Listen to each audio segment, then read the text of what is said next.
Algebra 10-1, graphing square root functions. That's right, square root functions. What I tell you at the beginning of the year, this class is about investigating different functions. And we started with absolute value, right? And then we went into exponential. I think we did linear too. And then after that, we went into quadratic, and now we're at square root functions. And the essential question is, why is the domain restricted in a square root function?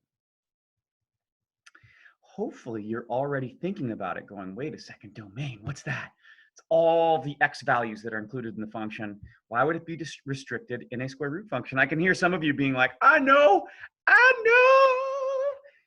All right, square root functions.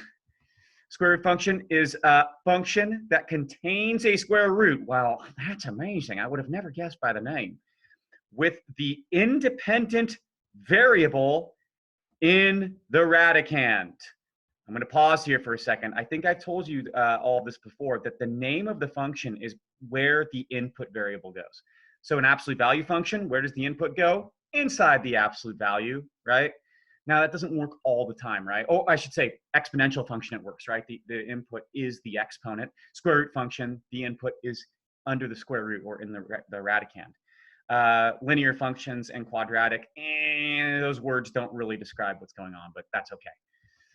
The parent function for the family of square root functions is f of x equals the square root of x. Remember, the simplest form is the parent function. So just square root of x, no transformations. The domain is f of f is x is greater than or equal to 0. Oh, yes. Why is the domain restricted? Can you take the square root of negative numbers? Nope. And the range of f, I should highlight this. Domain and range of f is y is greater than or equal to 0. Okay. Let's look at the parent function here. Here it is. F of x equals the square root of x. And you can see that the graph ends, as far as the domain goes, I'm going to highlight all of the x values that are represented by the graph. Do you see it's all the positive x values? And this would be an arrow that goes on forever. Notice there are no negative inputs. Of course there aren't. You can't take the square root of a negative number.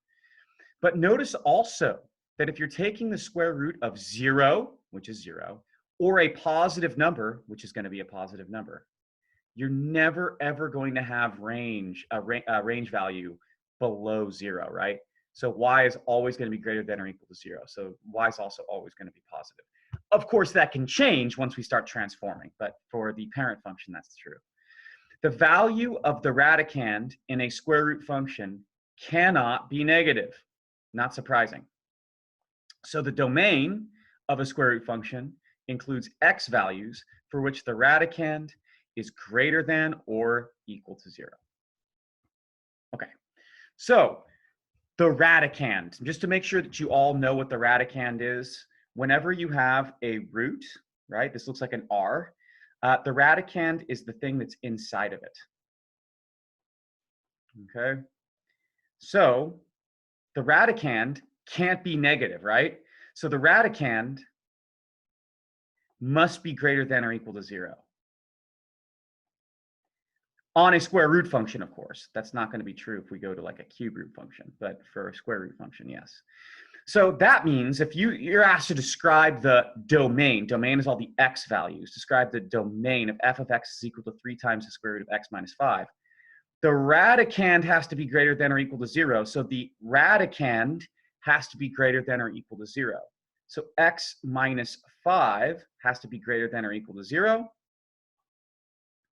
And we can use the addition property of inequality to solve this. That means x has got to be greater than or equal to 5. And this is the domain.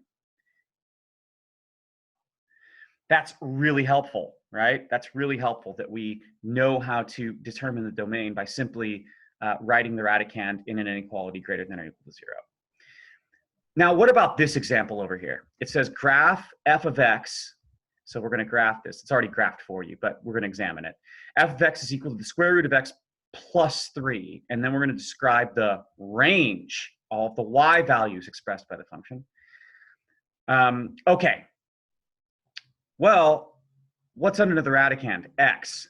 So what's the domain? And this isn't being asked for, but the domain, it stays true that if I put the radicand greater than or equal to 0, in this case, just x is greater than or equal to 0. That means the least value that x can be is 0. If we were graphing this function, what number would we put here in the input? 5, because it's the least number that this can be. Now we're going to end up reflecting, so sometimes it's going to be the greatest value that it can be, but that's for later. Just for now, we know that since the domain is x is greater than or equal to 0, we're going to start with 0. And then we take the square root of 0, we add 3, and we get an output of 3. Now, if you remember with the parent function, it kind of had its origin here at 0, 0. I mean, literally on the origin. Well, on this one, the origin's 0, 3. Now, why does that make sense based off of what you've learned about adding a number outside of the function? This does what kind of transformation? A vertical translation, up 3. So whereas the parent function kind of originated at 0, 0, this function is going to originate at 0, 3 because it's been translated up 3. Okay, now we have to determine what other inputs are we going to choose. Now look at what they chose. They chose 1, they chose 4. Why? Because you have to take the square root, right? What's the square root of 1? It's 1 plus 3, that's 4. What's the square root of 4? It's 2 plus 3, that's 5. What would be the next input? Well, what's the next perfect square? 9. What's the square root of 9? 3 plus 3 is 6. And if you do this right, look, we're going to kind of get like this just increasing by 1 each time. The next input would be 16. Square root of 16 is 4 plus 3 is 7. And if you graph these points, notice that just because these are going up by 1 every time, your inputs are jumping at different amounts, right? You're going from 0 to 1 is 1, but up to 4 is 3 away, up to 9 is 5 away, up to 16 is 7 away.